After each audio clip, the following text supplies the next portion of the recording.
नमस्कार, आप देख रहे हैं भगीरथ प्रयास और मैं हूं लवकुश तिवारी। भगीरथ प्रयास न्यूज नेटवर्क और भगीरथ प्रयास समाचार पत्र की टीम ने अभी हाल में ही अमृतसर पंजाब का दौरा किया। यहां हमने आज़ादी के दीवानों के शहीदी स्थल जलियांवाला बाग का भी विशेष रूप से दौरा किया, किंतु वहां जो हमने देखा वह चौंकाने वाला था। हम जलियांवाला बाग की मौजूदा स्थिति के बारे में आपको बताएं, उससे पहले इतिहास के पन्नों में झांक लेना आवश्यक होगा। आपको बता दें कि देश की आज़ादी के इतिहास में 13 अप्रैल का दिन एक दुखद घटना के साथ दर्ज है। वर्ष 1919 का वह 13 अप्रैल का दिन था जब जलियांवाला बाग में एक शांतिपूर्ण सभा के लिए जमा हुए हजारों भारतीयों पर अंग्रेज हुक्मरानों ने अंधाधुंध गोलियां बरसाई थीं। ये सभी जलियांवाला बाग में रौलट एक्ट के विरोध में शांतिपूर्ण प्रदर्शन कर रहे थे। उस दिन बैसाखी थी। 103 साल पहले 13 अप्रैल 1919 को अंग्रेज अफसर जनरल डायर ने बैसाखी के इसी अवसर पर अमृतसर के जलियांवाला बाग में मौजूद निहत्थी भीड़ पर अंधाधुंध गोलियां चलवाई थीं। इस हत्याकांड में 1000 से ज़्यादा लोग मारे गए थे, जबकि 1500 से ज़्यादा लोग घायल हुए थे। आपको बता दें कि यदि किसी एक घटना ने भारतीय स्वतंत्रता संग्राम पर सबसे अधिक प्रभाव डाला तो वह घटना यह जघन्य हत्याकांड ही थी। बताते चलें कि जलियांवाला बाग में रौलट एक्ट के विरोध में शांतिपूर्ण सभा हो रही थी। उसी दौरान ब्रिटिश आर्मी का ब्रिगेडियर जनरल रेजिनाल्ड डायर 90 सैनिकों को लेकर वहां पहुंच गया। सैनिकों ने बाग को घेरकर बिना किसी सूचना के वहां मौजूद लोगों पर अंधाधुंध गोलियां दागनी शुरू कर दी।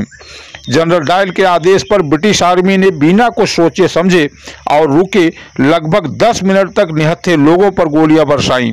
इस घटना में करीब 1650 राउंड फायरिंग हुई। ऐसा बताया जाता है कि सैनिकों के पास जब गोलियां खत्म हुई तभी उन्होंने फायरिंग रोकी।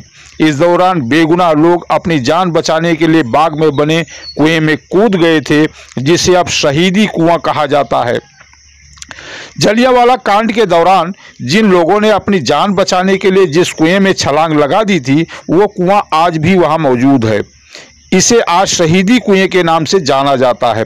यह कुआं उन मासूमों की याद दिलाता है जो अंग्रेजों के बुरे मंसूबों के शिकार हो गए थे। ऐसा माना जाता है कि यह घटना भारत में ब्रिटिश शासन के अंत की शुरुआत बनी। इस घटना के बाद से ही देश को उधम सिंह जैसा क्रांतिकारी मिला और भगत सिंह के दिलों समेत कई युवाओं के दिल में देशभक्ति की लहर दौड़ गई। निश्चित तौर पर इतिहास को आप सभी जानते होंगे, परंतु इसकी चर्चा आज मैं इसलिए कर रहा हूं क्योंकि पिछले 1.5 साल से जलियांवाला बाग पूरी तरह से सील कर दिया गया है। इसके भीतर किसी को भी जाने की इजाज़त नहीं है और रास्ता भी नहीं है। जलियांवाला बाग क्यों सील किया गया, इसका जवाब निश्चित तौर पर वहां रहने वाले और आने जाने वाले लोगों के पास नहीं है। किसी का कहना है कि अंदर कुछ कार्य चल रहा है, इसलिए इसे बंद किया गया है, जबकि कुछ लोगों का कहना है कि जलियांवाला बाग उपेक्षा का शिकार हुआ है। हमारी टीम ने प्रत्यक्ष तौर पर जलियांवाला बाग को बाहर से जैसे पाया, उसे देखते हुए लगता है कि वास्तव में जलियांवाला बाग सरकारी उपेक्षा का शिकार हुआ है। जलियांवाला बाग के पीछे वाली गली में रहने वाले एक सिख परिवार ने हमारी टीम को बताया कि जलियांवाला बाग के अंदर बहुत कुछ परिवर्तन हो गया है। जिस शहीदी कुआं में हजारों लोग अपनी जान बचाने के इरादे से कूदे थे और शहीद हुए थे, उसको अब जमीन बराबर मिट्टी से पाट दिया गया है। शहीदी कुआं अब अपने मूल रूप में मौजूद नहीं है। इसी प्रकार उक्त जघन्य कांड के समय वहां एक छोटा मंदिर हुआ करता था, जिसके पीछे गोलीकांड के समय लोग जाकर छिपे थे और उनके प्राण बच गए थे। वह मंदिर भी अब अस्तित्व में नहीं है। दीवारों पर सैकड़ों गोलियों के निशान थे, वो निशान भी अब गायब हो गए हैं और इस सब के पीछे जलियांवाला बाग का जीर्णोद्धार बताया जाता है। सरकार की ओर से जलियांवाला बाग को उसके मूल मालिक से लेकर उसे ऐतिहासिक स्थल घोषित किया गया और जलियांवाला बाग के अंदर एक स्मारक भी नगर निगम की ओर से बनाया गया। यही यह वही जगह है जहां जनरल डायल ने हजारों देश प्रेमियों को मौत के घाट उतरवा दिया था।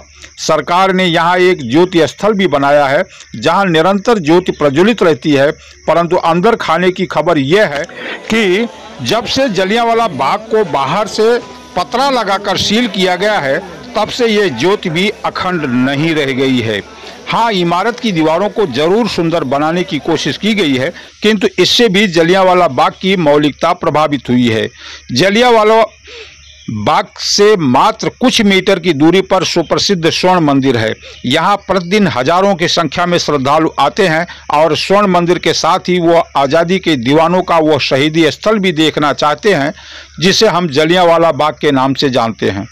परंतु नगर निगम व सरकार की लचर व्यवस्था के चलते जलियांवाला बाग वो नहीं देख पा रहे हैं।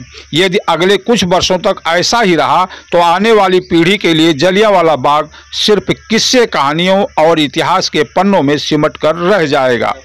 अब देखना यह है कि जलियांवाला बाग आने वाले दिनों में पर्यटकों के लिए खोला जाता भी है या नहीं, और यदि खोला जाता है तो क्या सरकार शहीदी स्थल देखने जाने वाले लोगों से टैक्स वसूल करती है, या फिर शहीद स्थल का नमन करने जाने वाले पर्यटकों के लिए यह स्थान निःशुल्क रखा जाता है।